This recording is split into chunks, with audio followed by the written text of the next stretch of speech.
Hi, I'm Megan. And I'm Carly. And I'm Melissa. And I'm Emma. Welcome to 30, Flirty, and Faithful, where women have real conversations about faith, biblical femininity, purpose, and navigating life with God at the center. Whether you're full of faith or full of questions, we're so glad you're here. Come laugh with us, grow with us, and let's fall in love with Jesus together. Welcome to our third episode, 30, Flirty, and Faithful. We're so happy to have you here. Yay! So today we are asking the question about what it looks like. So we already went over who we are, 30, Flirty, Faithful, how we came to Jesus, and now what our walk with Jesus has been like, and what it looks like for us, what it looks like to walk with Jesus. And yeah, so that's the overarching theme of our podcast today. And so one of the first questions is, what are one of the biggest changes that Jesus has made to your life? Good question. Who wants to start? I was hoping one of you two would take it away. Melissa, what's one of the biggest... Sorry, what was the question? Yeah, again? just the wording on the question. Yeah, what was one of the biggest changes that Jesus has made to your life? I know, like, for me, I think I'm the one who has come to Jesus, the most recent person to come to Jesus of the four of us.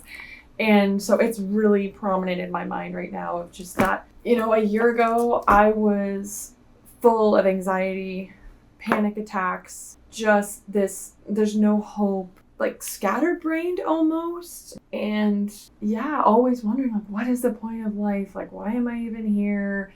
I have no purpose, and I suck at everything. I suck at running a business. I can't keep a relationship. There's all of these negative feelings, and just really trying to control everything, and the weight of that, trying to control everything, and the fear of the unknown, like constantly afraid of what if this happens? What if that happens? And what if I fail? But what if but if I succeed, then everyone will think higher of me. And I'm constantly searching for something to fill this hole, whether it was being the best in sports or being the best in business and making the most money or having the most, friends that like you. But yeah, really just trying to fill a hole that I just couldn't fill, and a lot of the time I was filling that hole with relationship after relationship after relationship. And I can you have experienced just a little glimpse, because we've only known each other for 5 years. Yeah. But my life I've never been single in my entire life.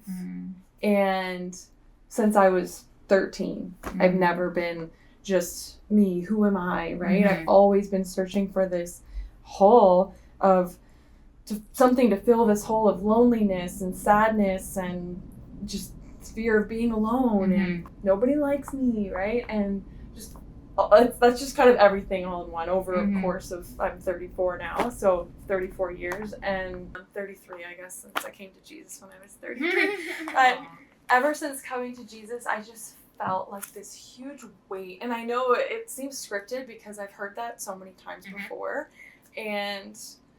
but it's not. It's literally from my heart that this is exactly how I felt. Like a huge weight, the fear, the worry. I mean, I'm human.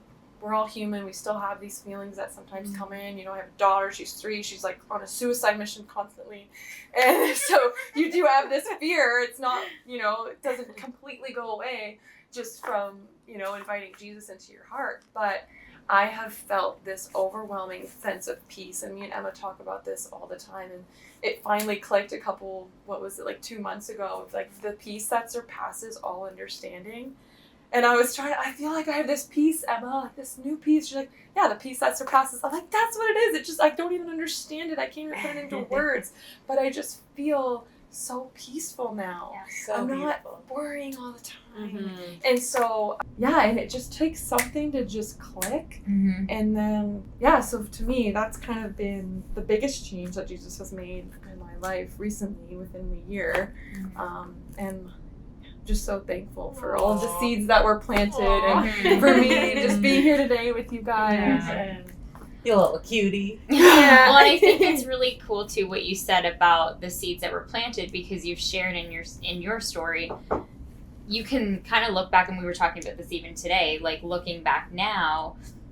In my own life, I've looked back and been like, wow, God, I can see you were working, like we were talking, I moved from the East Coast, and one of the scriptures that was so prominent in my life at that time, because I was going through such a big life change and, following Jesus my whole life, but really not to the best of my capability, I'll be totally honest, until more recently. But one of the scriptures that was coming up so prominently in my life at that time was Psalm 46:10, which says, "Be still and know that I am God."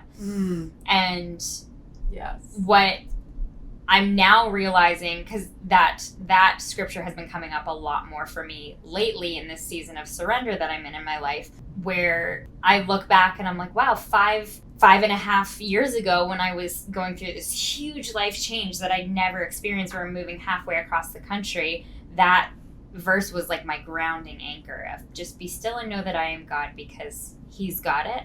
And that's just been my anthem lately. So to look back and see like the seeds that were planted that you're now kind of almost seeing the harvest of, 4-5 years later, you've had people praying for you for years. And just, it's so cool to see that and be able to look back. I know I do that almost every day and just think, wow, God, you had a plan even then. And I didn't see it, but now I'm seeing it. And I know all of the plans that are coming that I don't know yet, but you already have seen. So it's just, it's a very cool thing that I find in this season in my life right now. I'm really seeing a lot of that. Oh, that's really beautiful. Yeah, so anyone else have the change that Jesus has made to their life? Yeah, I guess I was thinking, like, I can relate to a lot of what you were saying, but I think one of the bigger things for me is just, like, my identity, because same thing as you, like, I didn't know who I was, like, why am I here, what are we doing, like, what's the point of everything? And honestly, like, just from, I guess, my life growing up, I always placed my identity in all of the negative things that happened to me.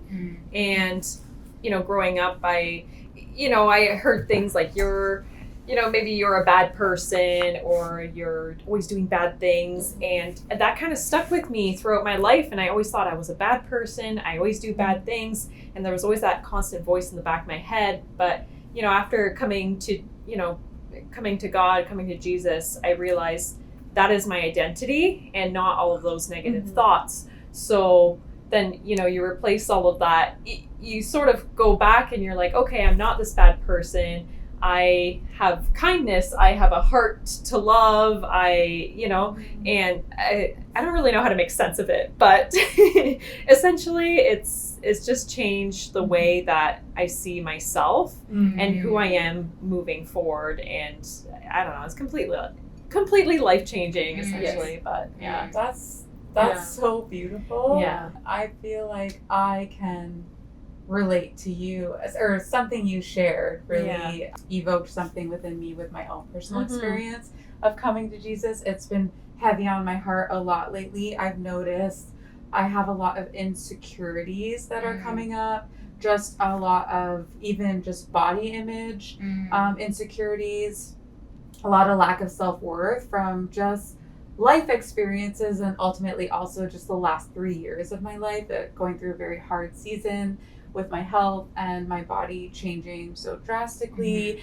And so just really, as I work on healing and nurturing and nourishing my body back to a state of goodness and radiance, it's just, I'm not there right now, and I'm not there yet. And I struggle profoundly with just body image and feeling comfortable in my body or feeling worthy. For example, I would love to meet my husband. I pray for him every single day. And then there's parts of me that feel like, oh, but I'm not the prettiest version of myself right now. I know my heart. I know I have a beautiful heart, but physically, I'm not the prettiest version. So if I were to meet, maybe I don't want to meet my husband yet, kind of thing. And then it brings me back to my relationship to God and realizing, wait a minute, I am created in his image. Mm-hmm. So no matter what season I'm in, the dark, hard, heavy, sticky season or a great season, it doesn't matter. Underweight, overweight, anything in between. I am made in his image. I am worthy.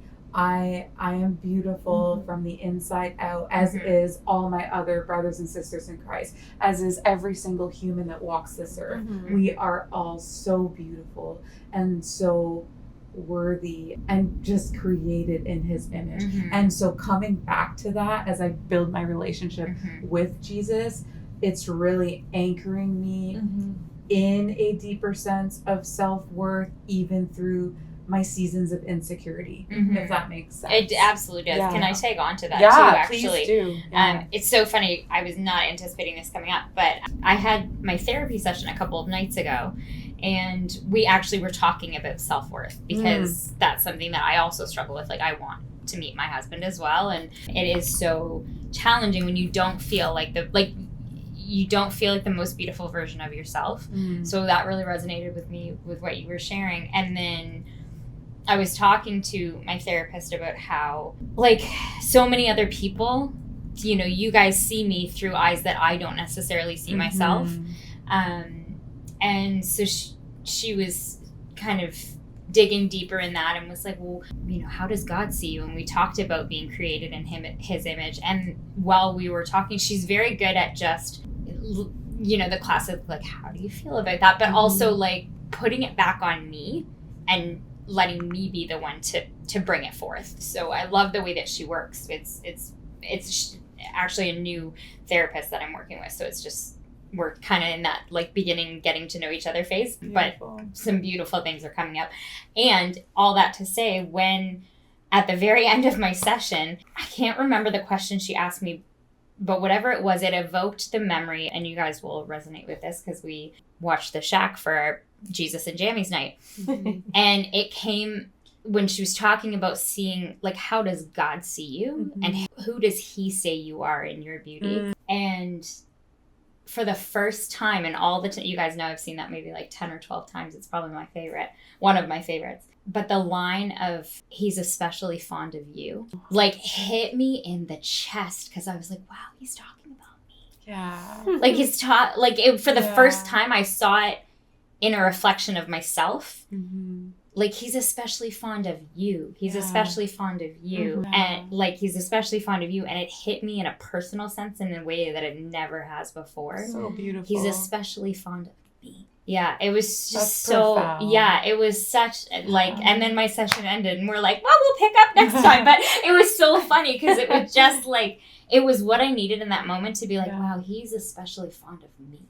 And just in a personal sense, it was, really profound. That's beautiful. Yeah, I love the word anchor, because I feel like that is, you know, it's used a lot in church, but that's exactly what it feels like. It's anchoring us because we always want to, we are in the world where where Satan is king, right? And well, he thinks he's king. He thinks he's king. He has to bow down to Jesus Christ. Yes. Creating that distance. He's always trying to create that distance.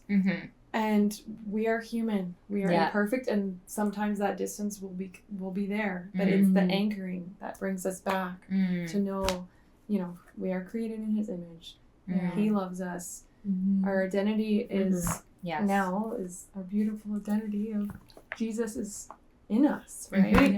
And so I just love everything, the anchoring and the identity, and I think that a lot of people could benefit. A lot of us, I have benefited, we are benefiting of just knowing that you are loved and cared for, and there's someone always in your corner, someone that you can always talk to. Just knowing that you're never alone, right? And those feelings of loneliness, you're never alone with God.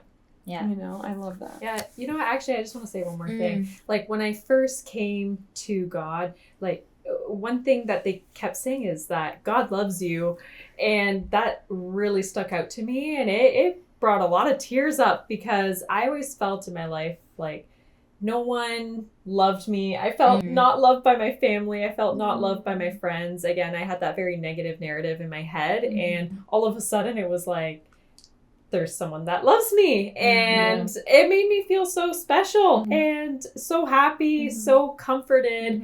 And life-changing. He does change your life. Yeah. That's the thing about God. He just comes in and changes everything about you and your life. It's beautiful. Yeah. It's so beautiful. It takes the pressure too off our parents, right? Because I know our parents are watching, and my mom yesterday was like, "You were raised in a farm, like we were took," and I'm like, "You have to be careful what you say," but this is our truth, how we lived it. But takes the pressure off our parents too, because they were loving us in the way that they knew how. They were loving us in a way that, was familiar to them, or also being distracted by the, Satan of the world, who was like, "Hey, you need money, you need this, you need that," and the world's changing. And so it does take the pressure too. If you're teaching your kids about Jesus and that Jesus loves you and always talk to Jesus, like, they're not always searching for mommy's and daddy's approval constantly, right? That's very true. That's very true. That's a very good point. Because they do. Our parents all, like, we, all loved us, but it's just that feeling of, that it's the enemy getting in, because we are loved. But, and you seek validation from places that are not, like, when you can get to that knowledge of my identity is in Christ and he says who I am, then the validation from other people, and that's something I struggle with constantly. It just dissolves. It does. It does. The it's need like, for it dissolves. Who does he say I am? Okay, well then everything else doesn't matter. Yeah. And like that I will put my hand on a stack of Bibles and say that is one of my biggest challenges, is trying to find that worth from other people when in reality I already have it. Yeah. Okay, hit us, Meg. With the next What's the next question? Okay. Have you had any experiences that have changed your faith or challenged your faith? Sorry. Yes. Yeah. Let me take it away. Don't mind if I do. Go ahead, Carly. So, that have challenged my faith. Okay. I should start by saying I've gone through, as I've briefly mentioned a few times now, the last 3 years of my life have been filled with profound suffering and just a very challenging, heavy season with my health, and how sick I had gotten and been, and still navigating parts of that. And I will say I've never lost my faith. Actually, it was because of this season that brought me closer to God, that brought me closer to Jesus. And so I would go through it all over again, even though I can't possibly bear this thought of going through it all over again. I would, if it meant every time it brought me back to him. Yeah. So I can't say that it hasn't challenged my faith in a sense that it's ever distanced me from God, right? If anything, it's always brought me closer to him, closer to prayer, more present. But I've been challenged in a sense of, God, Jesus, I can't possibly carry anymore. What is your plan with my life? Like, what is this purpose? What are you doing? I trust in you, but I'm over here broken, and I feel like I cannot possibly experience another thing. And I know you're carrying me, and that's the whole reason I'm still here today. You are carrying me through it. You are carrying me through it. But like, a month ago when I was sitting in the emergency room and the doctor comes in and tells me I have another serious blood clot, I just thought, God, you have got to be kidding me. I kept it together, had the conversation I needed to have with the doctor. He was telling me the plans, how we were moving forward. And when he left that room, I just broke. I just started sobbing because I was so exhausted and scared and overwhelmed. And I thought, not more, God, not more, Jesus. Like, so in that sense, I've been challenged, not understanding not understanding his plan, right? And knowing at the same time, well, I'm not meant to. It's for him to know. And this is, again, a deeper invitation for strengthening my faith and surrender and trust in him. Easier said than done, right? For sure. But it gets to the point where I'm so helpless and I'm in a situation where all I can do is say, God, your will be done. Mhm. You know, I'm scared, but I love you. I trust you. And I have to surrender at this point. There's nothing more I can do, and your will be done. So Yeah. powerful. Yeah. So powerful. You can relate to that for sure. Yeah. Oh, for sure. Like it's funny when you asked the question, I was like, what? Like, there's probably been so many things that I've been challenged with, but more recently in like my own situation as well. I'm like, we'll probably have more podcasts to talk about this. It's a long one, but no. Yeah, just in my life, I've just always had this desire to be a wife and a mom. And like, not probably number one desire, to the point that I've like idolized it for sure. And so I think that the challenge for me last summer, I kind of was in this season where I was like, okay, it's finally my turn. Like, everybody else has had this, and comparison has always been really challenging for me. And I just was like, okay, it's my turn to have this now. And had, experiences that I thought, okay, this is gonna be it. It's finally my turn. And God had another thought, which was, this is not what I have for you. And that surrender is so, I was at a complete crossroads in my life where I was just like, okay, is it time to just, I really felt like the more time and energy that I put into seeking it for myself, the more pain it was bringing me. And God was like, when I realized the path was veering in this direction of not what I wanted, but clearly what God had for me, I was just like, okay, here's my two options. I can keep pushing with my agenda and probably lead to a lot more heartbreak than I'm already in. Or God just said, are you ready to give this back to me? Because don't worry, I've got it. And So powerful. Like, oh. And I actually shared this analogy last night with some friends when Megan and I were hanging out with them, where, have you guys ever seen that meme where it's this little girl and she's standing there with the blue teddy bear and Jesus is in front of her and he's got the teddy bear behind his back, the bigger one, and she's holding on to it and he's like, are you gonna give yeah. And he's like, are you gonna give this to me? And she's like, but I love it, God. And he said, but you have no idea what I have for you.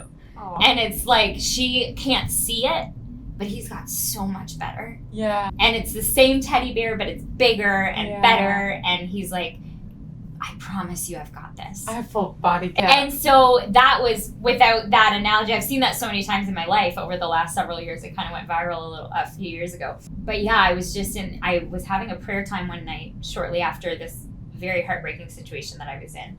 And God was just like, are you ready to give this back to me? Because just trust me, I've got it. And so in that surrender that I've been in, it's like that like challenge of, okay, God, I trust you. I don't see that whole picture yet, but I know you've got it. And so, okay. And I think that's my challenge, is just how much surrender am I going to do am I going to say it with my words, but are my actions going to follow? And so that's kind of that season that I'm now in. That has brought so much healing and so much better than I could have imagined. And I'm not there yet. And I probably never am going to be, in the sense of you're always moving towards bigger and better. So yeah, a surrender season of trust for sure. Thank you for sharing. Yeah. I definitely love that picture you're talking about. When I saw that stuck with me, and I have always thought of that just for my days forward. And it's amazing. I love the bouquet of flowers. I think that's the one I saw, was the one with the bouquet of flowers. But it's sort of just being like, God has a bigger plan, and yes, you might let go of that small teddy bear that you're holding on to, you love so much. And your life might not do so well after you let it go either. You know, it's not letting it go and God's going to give you the greatest things afterwards either. It's, things might go a little bit downhill, but it's just trusting that those are also happening for a reason, and there is good that's going to come out of it as well. And I think there's like almost a grieving process that needs to happen. Like, I've let go of this thing that I wanted so much. Yeah. And it's so, like, I just when you have that thought and expectation of this is okay, it's my turn, but then God says no, it's not, because it's coming, but you've got to God had to bring me to my knees to take away the thing that I've idolized. I mean, I've literally prayed, God, if this is not your will for me, because I don't want to be in I don't want to be outside of his will for me. So if this is not your plan for me, take away the desire of marriage. Take away the desire to be a mom, because it's so painful to be in it and want it so badly. And for me, the desire has just continued to be stronger, and it's stronger than ever. But there's a peace about it now that I haven't really had up until this point in my life, which is just, God's got it. He's got it. Yeah. His plan. Like that gonna be supernatural so peace that just passes all understanding. In the natural, it does not make sense that I'm so peaceful about it. I should be more panicked than ever in this season of desperation of like, I don't have this and I really want this and I'm 32 and I'm not there yet and I'm, but I don't. I have a peace that I've never had about this particular thing in my life, and it's God just removed the idol. Beautiful. Yeah. So No powerful. idols. No idols. Yeah. So powerful. Who's the king of your heart? Yeah. Have you had any experiences that have like challenged your faith? And because you came back, I feel like I had mentioned it in one of our other videos, or I had like 5 weeks of absolute terribleness, but despite all of those happening, I never actually let go of God. It didn't budge my faith at all. It was horrible, but I just remembered in the back of my head, okay, this is the evil of the world, this is Satan, and I'm not going to fall in this trap because it would have been so easy for me to give up on God then and be like, why did all these horrible things happen to me? I didn't deserve all those things. But that's, it's not God, it's the world, it's Satan, there's evil, it exists, and I just refuse to let that be controlled over me, essentially. I continue to be thankful to God for everything that I have, and I was a little bit down maybe for a few weeks afterwards, but I read my Bible and prayed, and it got better. Yeah.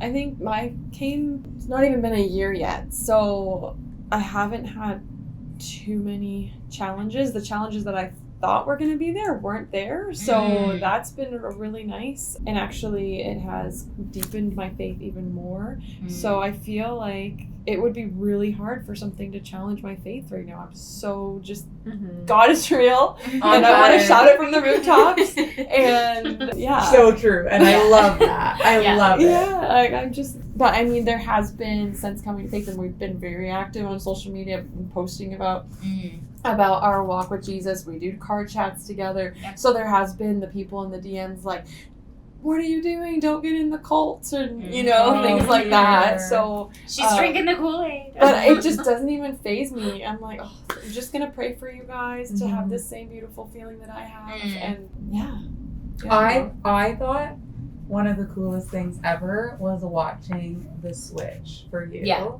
I knew that that Emma had such strong, beautiful faith, and I knew that I guess I was in the knowing that you didn't, and just that switch was so strong and so powerful and so on fire and so beautiful. It was so inspiring to witness, and it's just been really beautiful to be a part of.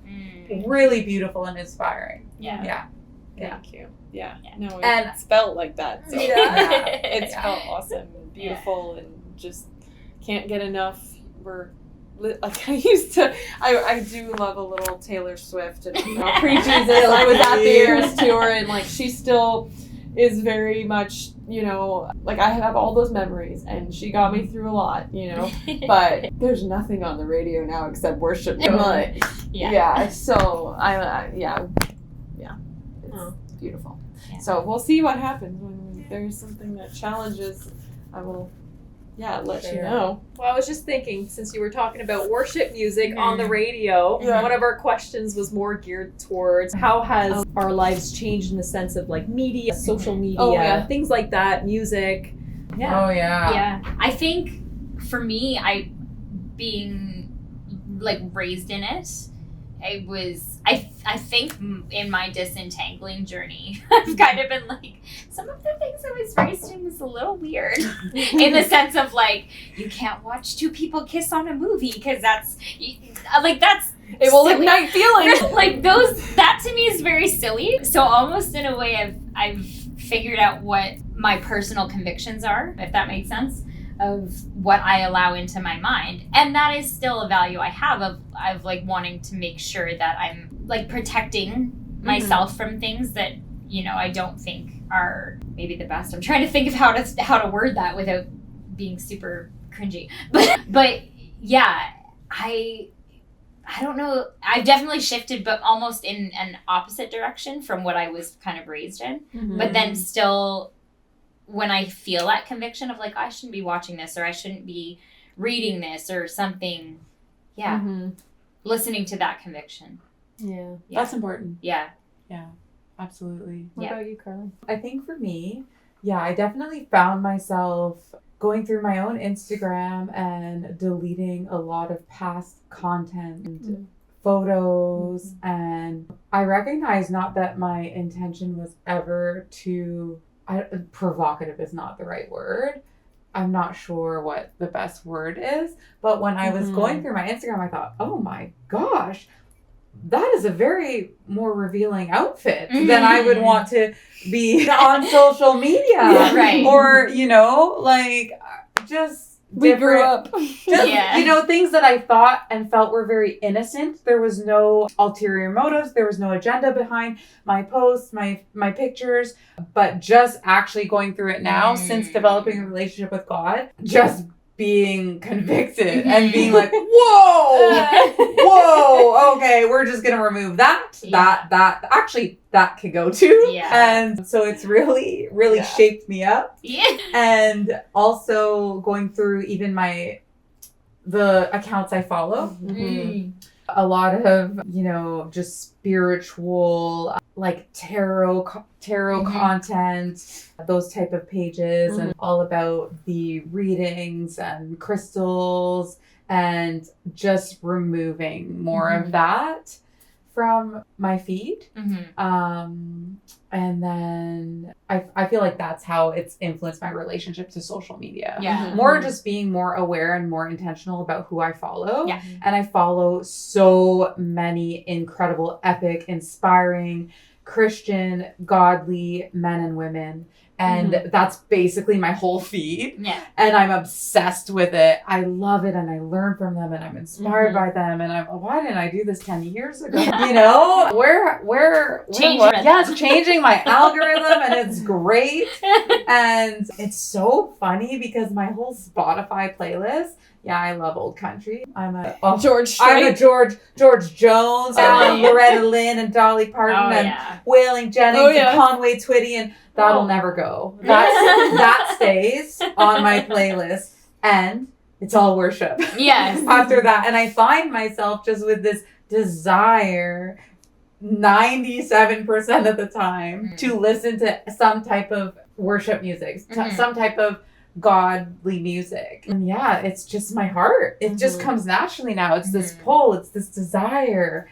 And sometimes actually, like, you know, I'm driving with one of my BFFs in the car and we'll blare some Blink 182 and I'm like singing out loud. And then I feel really weird about it. I'm having the time of my life, and it just is so nostalgic, and it brings back so much for me, and it's just awesome and so joyful. And then afterwards, I'm like, is it okay that I still sing Blink 182 at the top of my lungs? Because please don't make me stop that. Please don't. I just want to hold on to that. So there's like this weird, you know, a little give and take, a little push and pull. Yes. Yeah. So that's kind of my experience. I went all over the place, but What about you, Megan? Social media, same thing as you guys. Just totally want to fill my algorithm with things that are going to serve me, make me better, not rot my brain. When I hear certain music now, I was I'm into high school in Detroit, so like wah wah wah wah, like all this music. Yes.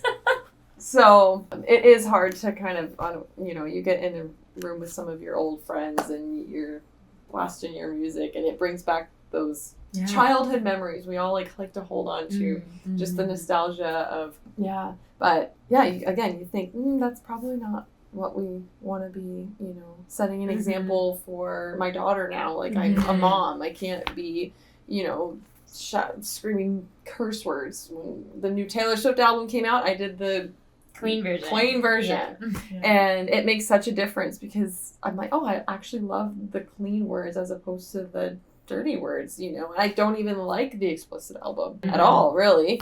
They're just so unnecessary. And social media, that's a tough one, because for me, it's not just about what's on it. It's, okay, am I on this too much? Could I be using my time more wisely? Like in the Bible. Exactly. I spent 30 minutes on scrolling. Could I have been reading the story of Zechariah? We're not Zechariah church. Everyone will be like, why read Zechariah? But no, it's the best story in the whole Bible. But so I find myself feeling not guilty for being on it, but just more mindful, convicted. And it's probably one of my biggest addictions right now, for sure. Just with everything going on in the world and with my newfound faith, and I'm just so wanting to learn everything, so I'm always on my phone Googling and asking questions, and so it's just so hard not to be on your phone all the time. You run a business. So I think I'm going to start incorporating the Shabbat Shalom, no phone on the weekends, right? So that's kind of been my experience. It's tough. Honestly, when I was listening to music before I was a Christian, I've always listened to music because of the beats. I don't listen to words. I don't understand them. I have an issue where I just can't understand the words. So anyways, the type of music that I'm more so geared towards is like rap, hip hop, like R&B type style music, a lot of EDM. And like that music does not have a lot of good words in it most of the time. And honestly, once I became a Christian, it was so hard for me to kind of, I didn't look at it as in giving it up, but I was trying to find new music that was Christian, that was sort of the same style of like beats of the music. And it was difficult to find, but now I have a good playlist going on, so I'm really happy. But Forrest Frank is good. Sorry. I was like, Frank Forrest. I was like, that wasn't right. I love him. He's great. But essentially there's that. And then TV, I was saying, I was watching a lot of Netflix before. I love shows like Love is Blind. I love Love Island, all of those like TV series. But now I watch them and I feel convicted when I watch it. I'm like, maybe I shouldn't be doing this. And honestly, every single time that I watched one of those shows and I was in a relationship, I would somehow find something to fight about. And all of those shows you watch, like, they're fun, but they get into the back of your head, and these little things pop up here and there in your life. So I just decided, you know what? I'm going to try to not watch Netflix so much anymore, or maybe switch up the style of shows I do watch on Netflix. There is something called Angel Studios. Oh, yes. So I try to watch some shows on there, but there's not too much that I am very fond about, I guess. So I don't know. I haven't really watched much TV in the last year, I'd say. They say comparison is the thief of joy, and that's a quote I steal from Emma, because she says that all it reminds me. And remind myself. We remind ourselves. You find a lot of that on social media too. You're constantly comparing your life to someone else's life, and your life, it takes away from the beauty of seeing the beauty in your own life, because you're constantly looking at the beauty of other people's lives. And again, that's why we need to come back to, we are created in His image, and we're so unique. We are all like a field of wildflowers, and we're so uniquely our own. And let's be honest, AI is gonna help. Exactly. Let's be honest too. If you're posting something on social media, and I'm guilty of this myself, you're posting the best version of it. It's a false reality. Like, I mean, yes, it can be reality, but almost like, oh, this is, like, people talk about the picture perfect family or the Instagram worthy quality. Like, you want to show your best self, but is that what's happening behind closed doors? Like, that's kind of what you were just sharing about. Yeah. It's you have a false sense of reality when you're in the socials. It's true. It's true. You know what this is making me think of? Isn't it funny and beautiful and amazing and wild how when you build a relationship with God, when you become closer to Jesus, he just renews every part of you, your heart, your mind, your desires, your behaviors. I am just recognizing how much he's renewing within me, and right down to, talking about Instagram and changing things around. I just think it's so beautiful. I didn't set out to do these things, right? Didn't set out to be drastically changed. And that's just what he's doing by his grace. And I think it's just so beautiful. It's amazing. Yeah, for sure. Yeah. For sure. Yeah, agreed. Okay, so One more question? Yeah. We'll do one more. Yeah, pick a good one. Make it good. so there's 2 more questions, but the last one kind of is a good finisher to end the podcast. So, have any of your friendships changed since coming to the Lord? Who wants to start? I'll start. Yeah. Friendship wise, if any have changed, I feel that, to begin with, I didn't really have much friends when I was coming into my relationship with God. I had my best friend. She's still my best friend. But from there, I had to make friends. And honestly, I went to church and I went alone. But through that, and then I started volunteering. Through that, I made a lot of friends and I met you guys. So you're here now. And then I'd say like my friendship with my non-Christian friends is a little bit more distant, I feel. But I still love them, every single one, and I still respect them. I was once someone who did not like Jesus, and I was in their shoes, so I get it.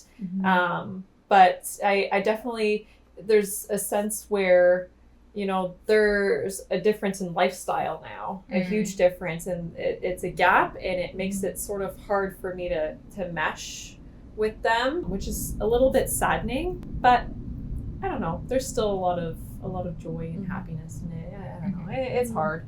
Yeah. I don't really know what to do. Yeah. Well, and it's challenging too. Like, Megan and I have talked about this a lot. Like, for me, I have definitely gone through seasons where I've been more integral in relationships.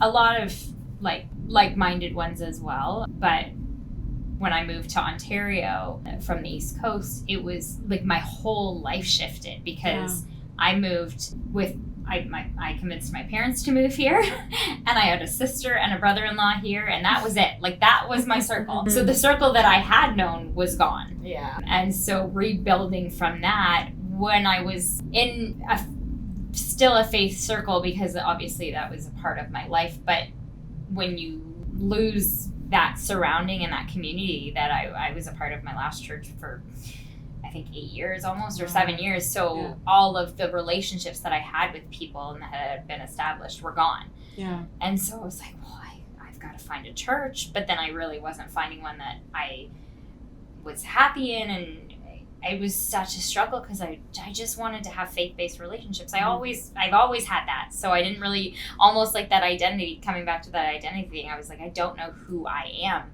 without those relationships.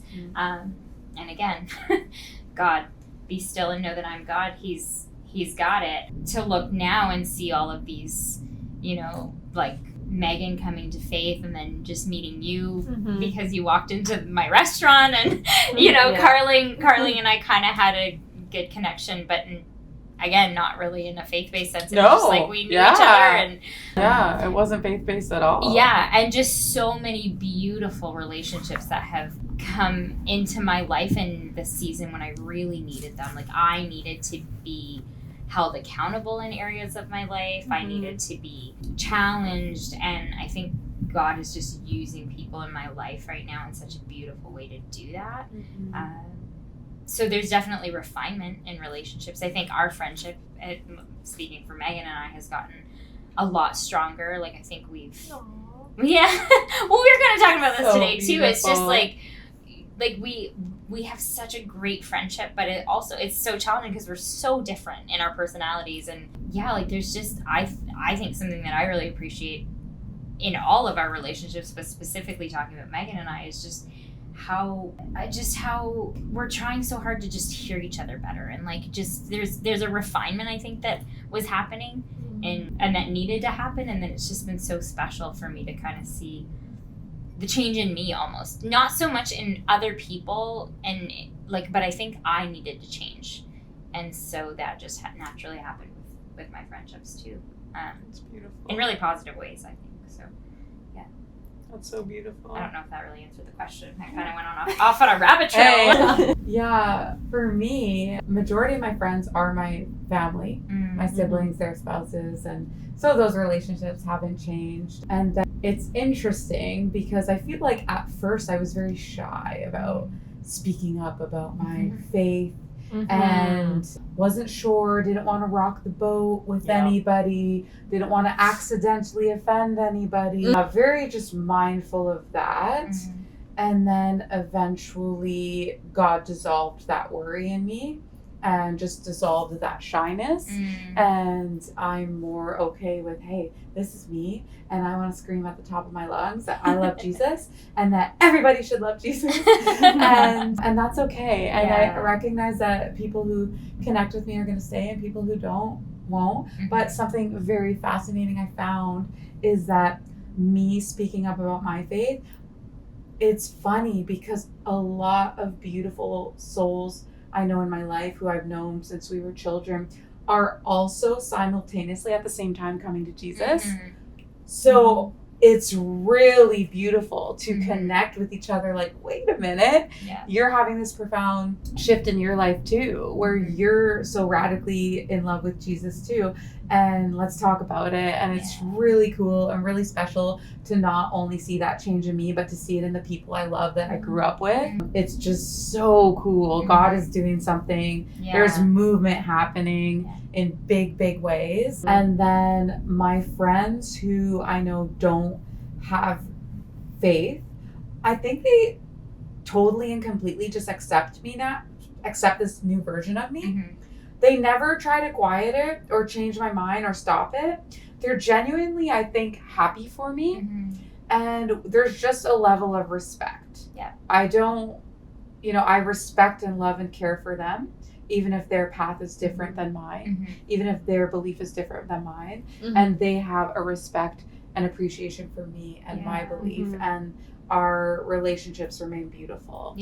That's so special. I love hearing that. Honestly, that was very encouraging for me because that's something I struggle with is I'm scared to offend people. I'm scared to hurt feelings, I guess, of my friends who are not Christian, and I'm Christian now, and I don't want to be extra on it, and I'm sort of, I hold myself down a lot, but I should just be free and you know what, like, this is me and this is what I love, and if they have an issue with it, then that's something they can, I guess, deal with, and it's at that point.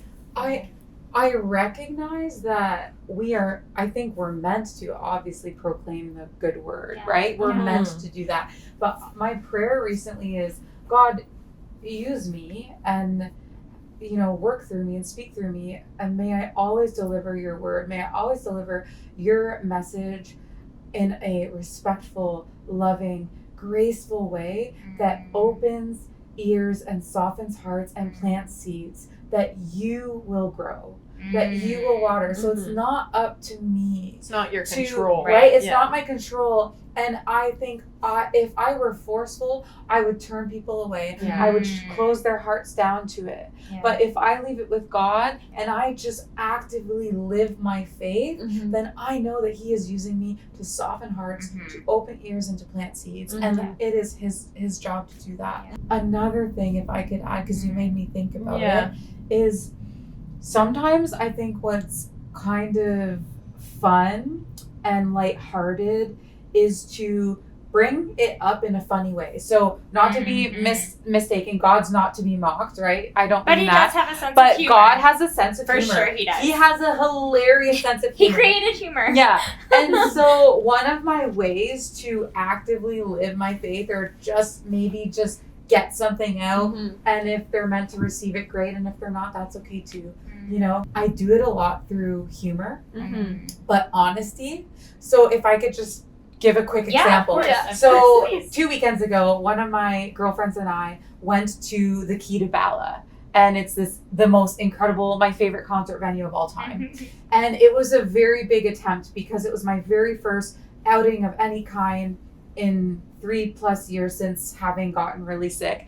And I wasn't even sure if we were going to make it. And we did, by the grace of God, and it was so exciting. So we are there and so excited. We were going to go see Tim Hicks play. And we were just so excited. And the second he gets on stage, aren't there just a bunch of strobe lights and bright lights? And I am hyper sensitive to them, to the point that I immediately had to just cover myself and close my eyes. And my friend knows me. She knows what I go through. She instantly just grabbed my hand, pulled me through the crowd out onto the back deck. So needless to say, we couldn't watch the concert, but we enjoyed each other's company, and God is good because I was well enough to try. I was well enough to get there, you know? And so anyways, she took me out, but the bodyguard saw what was going on. And he's like, "Are you okay?" And we're like, yeah, I'm okay. I just have super hypersensitivity to light and I won't be able to watch the concert. And this sweet boy, he's like, "Oh my gosh, I have sunglasses. Would you like to wear them?" And I said, "Listen, I appreciate you so much for offering me your sunglasses. Like, genuinely, that is so sweet of you, and thank you. But your sunglasses won't be enough, you know." And he said, "Oh, okay." And he went away and doing his job. And about 30 minutes later, he came back, and he said, "Is there anything that could help you?" And so this is my point. This is where I land my point. I put my hand on his shoulder, and I said, "Only Jesus Christ." You know? And it's just even just a brief moment like that. Yeah. I said it. I brought attention to him. Yeah. And then, you know, there was a chuckle. "Oh, only Jesus Christ, he'll give you a miracle." And I'm like, well, has he ever? Yeah. You know, I've experienced miracles from Jesus. Yeah. So anyways, it's like those little opportunities, right? Yeah. It was funny. Yeah. It's just brief, but I named him. Yeah. And I'll leave that with God. Yeah. You know? Yeah. So, well, because you don't know what is going on in his life. So in that moment, like, something that seems so insignificant and seems so like, oh, haha. But like, maybe that sparked something. We don't know what seeds have been planted. I was also wearing my Love Like Jesus shirt. So I was, you know. Yeah, exactly. I was going on a mission to see Tim Hicks, but also. Yeah. And I think, too, it's really important it just made me think of it when Mel was sharing kind of her experience, that it's so important to just trust that people know your heart too. Yeah. Like, it doesn't come from this place of judgment or I'm better than you now, no, that is not the heart. It's just, this is what I feel is right for me, and that's okay. Exactly. It doesn't mean you're wrong and I'm right, or like, there's none of that. It's just the spirit of trust that my heart and my intention is good. And this is what feels right for me personally. Yeah. And exactly. It's that desire of wanting everyone else to experience the goodness that he's brought into your life and your heart. Right. Right? Yeah, Wow. exactly. Yeah. Comes from love. It does. What about you, Meg? So I kind of grew up, my parents were travel nurses. So I had to move around a lot and a lot of surface level relationships.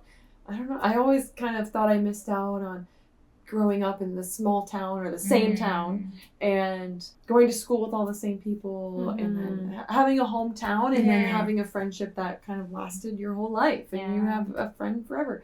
But I don't know, that in my mind, I just thought that everyone just has friends that they have forever and, you know, but my point is I've had to move around a lot and I've had to make a lot of friends. but it's always been kind of a surface level relationship. So if I lose a friend or I make a friend, it doesn't really affect me, because I'm like, oh, I'm moving again, or I'm moving again. I'll just make more friends. And so, yeah, and I experienced this too when I grew up in Texas, and then I went vegan, and all the people are like, oh my gosh, it's like, you know, almost like you're in a vegan cult, right? And now we're in like the Jesus cult, and like as it appears to society. And so I I'm kind in of the the carnivore cult. Yeah. So you have this like, Me too. like I've been there, done that.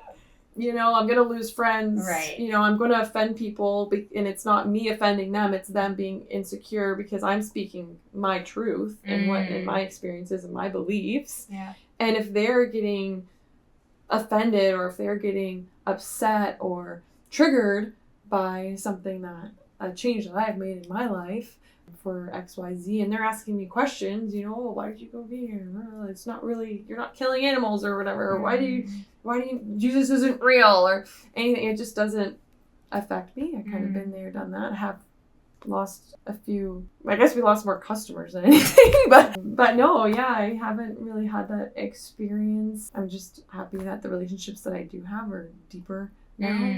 I think I'm gaining more friends than, because the friends that I lost were never really my friends anyway. You know, there has been people that kind of shifted away and drifted away, but I wear this cross necklace, and the amount of people who, you know, I just meet, I couldn't tell you their name, don't know what they look like, but just that connection in a moment where we're both brothers and sisters in Christ. And, you know, like I see you, you see me. And so those little moments trump any relationship that I have has been distanced from this new walk of life. Yeah, it took me a while to get to that point, but I just love that, you know, for the first time I do have a deep relationship, and I'm going to have more deep relationships. And if anything, you know, before Jesus, I always felt like, okay, I don't want to get connected to people. People hurt you. People, you know, betray you. People are fake. You know, I keep saying, you know, sorry. Cat. And you don't really want to have a deep relationship with someone, because what if they hurt you, or what if, you know, but now I want to be around people so much, because I want to spread this light and this new joy that I have. And that's kind of beautiful. Well, and I know, like, to tag on to that, we've talked about this a lot, they're in that deeper, more intimate relationship that you have in your life, like whatever it may be, you get to this sense of like, if I value this relationship, I'm gonna fight for it.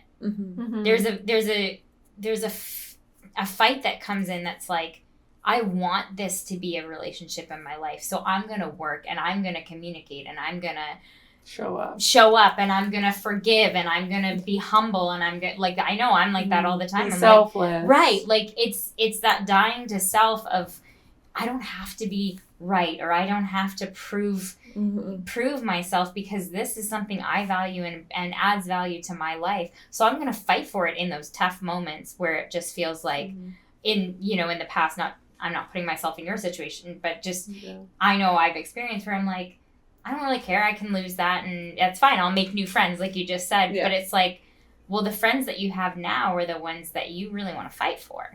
Like, speaking from my own perspective of, I want to fight for these relationships, because these are the ones that matter. And I think I know it helps me have a different perspective than I would have in the past. Yeah.